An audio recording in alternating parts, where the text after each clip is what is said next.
Eu tenho duas filhas biológicas, Suane, que tem hoje 25 anos, e Rayane, que tem 23. As duas sempre foram muito ligadas a mim, todas duas. Só que Suane sempre foi gordinha, sofria bullying por ser obesa e essas coisas todas. Só que aí, quando ela fez 18 anos, ela decidiu fazer a cirurgia bariátrica, e depois da cirurgia bariátrica, ela disse pra mim que ia estudar fora. Mais adiante, Rayane me fala: mãe, eu acho que você precisa visitar a Suane. Vocês têm coisas para conversar, a Suane precisa ter você mais perto. E aí eu decidi passar um período com ela lá em Jaguarão. Quando eu cheguei lá, eu acho que não passei 2 dias com ela, ela veio me contar que ela era lésbica.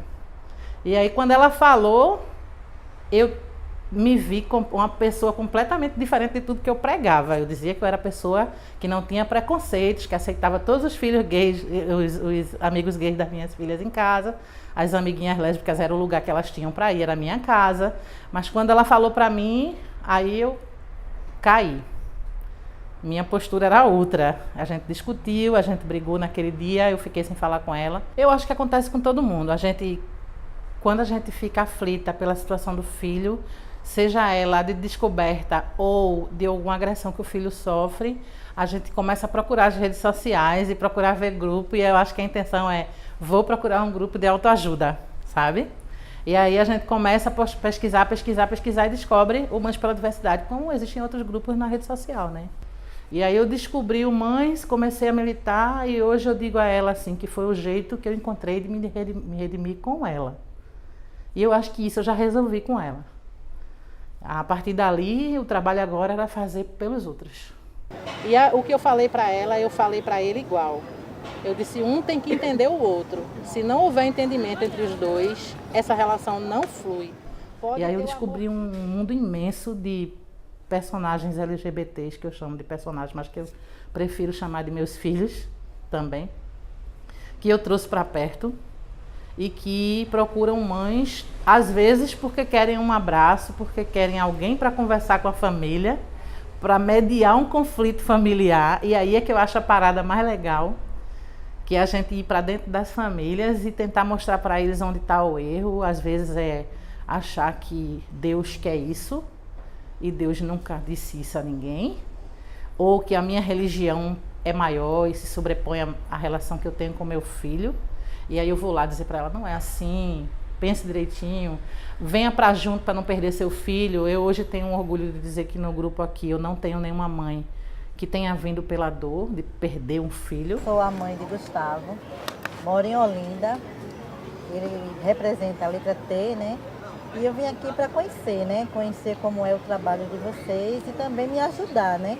Porque sinceramente é difícil, né? É muito difícil. Ali as pessoas entram no movimento, encontram o movimento e vão lá, tipo feito eu fiz, procurar um grupo de autoajuda, um lugar onde você converse com alguém, com seus pares, e sinta a mesma dor, a mesma vivência e tal. Mas algumas pessoas vão muito, assim, procurar um jeito de militar, de fazer alguma coisa para mudar o mundo, para o seu filho ser respeitado, e isso é que a gente chama de militância. Aí o que acontece? Quando eu levei esse choque de realidade do que poderia estar por trás de ter um filho trans, né? O que a sociedade poderia oferecer ao meu filho, a questão da empregabilidade, a questão dele largar os estudos, eu me deparei com a realidade dele se assumir dentro de um colégio católico, extremamente religioso, e que ele sofreu preconceito por parte da equipe docente, dos professores, dos coordenadores e da psicóloga do colégio. Ele, sua mãe do Theo, é uma experiência nova, né? Essa reconstrução que a Joana falou, ela também acontece nas mães. No virtual é muito massa, porque você localiza as pessoas, mas olhar no olho e abraço não dá para ser virtualmente, né? Aí eu procuro marcar mensalmente um encontro e aí eu abro para mais gente, porque ali as pessoas vão, conhecem o grupo, orientam outros a procurarem. A gente faz um encontro também só de mães, que é aquele onde elas... É porque elas confundem bastante. No encontro da praça, que seria uma coisa para todo mundo falar e falar coisa legal e tal, não sei o quê. Geralmente as mães vão muito aflitas para falar delas. Só que eu conheço a cria que eu botei no mundo, a educação que eu dei. Ele tem bases religiosas, éticas, de moral, de bom costume, do que quiser chamar, de caráter. Ele tem. E para mim fica difícil olhar para o meu filho e achar que ele está falando de safadeza, entre aspas. A gente tem feito um trabalho legal, mas como eu estava falando antes para vocês, a maioria das pessoas que vêm procurar o Mães vem pelo coração mesmo e acha que a gente tem, nesse coração grandão que a gente leva no peito, a gente tem um abrigo para colocar todo mundo. E a gente não abriga ninguém, a gente não tem condição de assistencializar ninguém. Nosso movimento ele é suprapartidário, é laico e é sem fins lucrativos. Nós não temos recursos para manter uma casa de abrigo, por exemplo.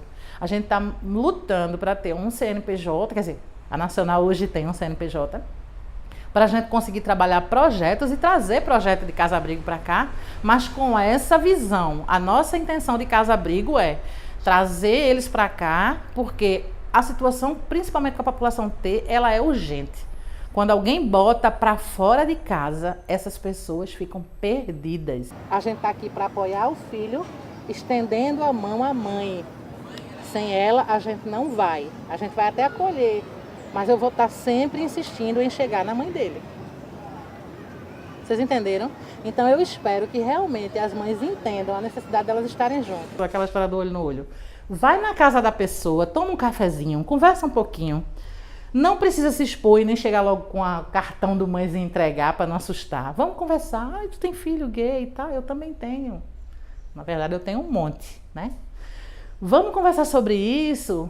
Qual o problema? Tu sente dificuldade com a sociedade? Porque às vezes não é a pessoa que tem problema com isso, não. Ela está preocupada com todo o entorno. É com o parente que vai no almoço de domingo destratar o filho dela. É com a igreja que ela vai chegar lá ouvindo uma coisa que não está em canto nenhum, mas ela vai trazer para ela. É com um político que vive por aí gritando que nossos filhos são aberração, são filhos do diabo, que vai tudo para o inferno, né? Então ela está preocupada com uma série de coisas e está tirando o foco do que de verdade importa, que é o amor dela. Me empurraram, eu digo, não, agora eu tenho que realmente me mexer, vamos se mexer, agora, e não paro mais, não paro mais. Se alguém tiver que dar um tapa, vai ter que dar em mim primeiro. Vai ter que chutar a mim primeiro, antes de chutar um dos dois. Ou qualquer um dos filhos do Mães pela Diversidade.